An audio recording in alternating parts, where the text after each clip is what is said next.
Hello everyone. इस video में हम लोग बात करेंगे साइकोलॉजी के क्वेश्चन आंसर की, और ये रिलेटेड है साइकोलॉजी के थेरेप्यूटिक अप्रोचेस से। What are the techniques used in the rehabilitation of the mentally ill? Rehabilitation of the mentally ill is necessary to improve their quality of life once their active symptoms are reduced. In the case of milder disorders such as generalized anxiety disorder, reduction of symptoms improves their quality of life, and such patients need to help rehabilitation. However, in severe mental disorders such as schizophrenic disorders, reduction of symptoms does not mean that patient is cured. Such patients develop negative symptoms like apathy or lack of motivation, and their cognitive, social, and occupational skills get impaired. So they need rehabilitation. Rehabilitation provides a social skill training.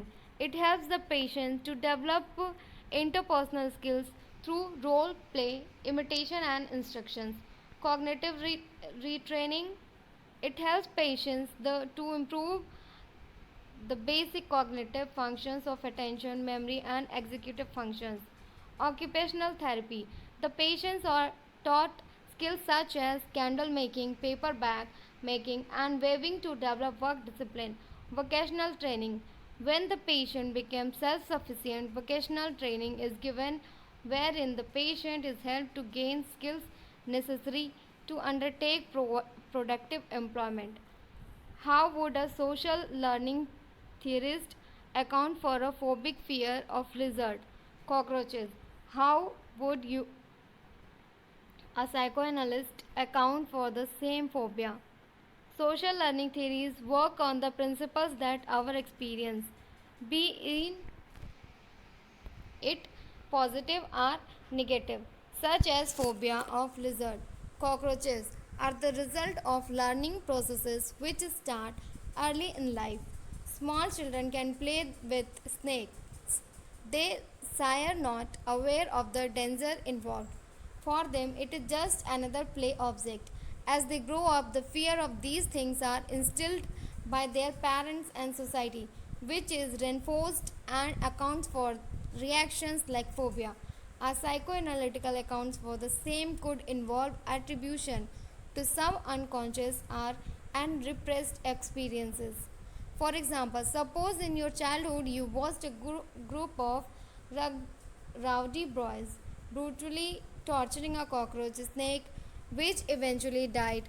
Although you going about the incidents after some days, but it might remain in back of your mind forever, which might explain your phobia to cockroaches, which might remind you of the incidents and disturb you emotionally. Question number 10. Should electroconvulsive therapy ECT be used in the treatment of mental disorder? Electroconvulsive therapy. It is used to alleviate sudden and severe depression. In this method, one electrode is placed on each side of the person's temples and a mild current is turned for a very short period. In the beginning, it was done by injecting metrazole and other drugs in mental patients. These shocks are continued until the patient has a seizure, a muscle contractions of the entire body, lasting at the least 20 to 25 seconds.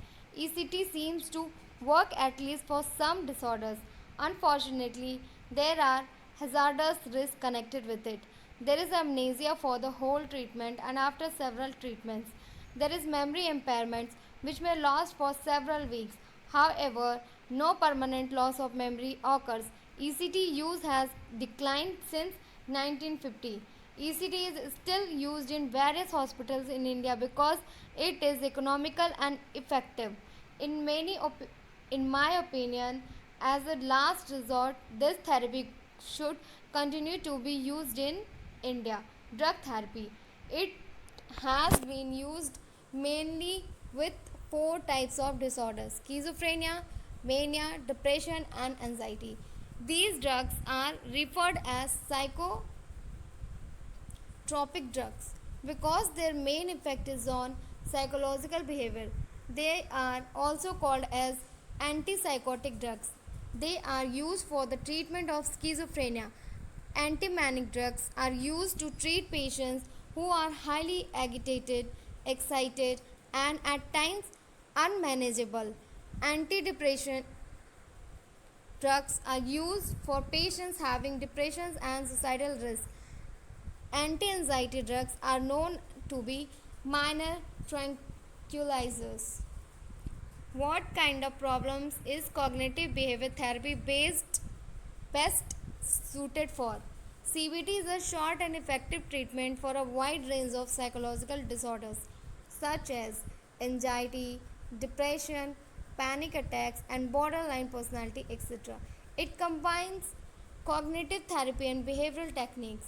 According to CBT, the cause of the client's distress is biological, psychological, and social relations in combination.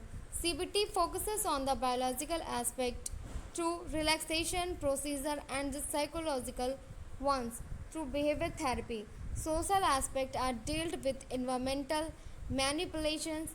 This multi-axial approach makes CBT a comprehensive technique which is easy to use, applicable to a variety of disorders, and has full potential to deal effectively with psychological disorders. Thank you.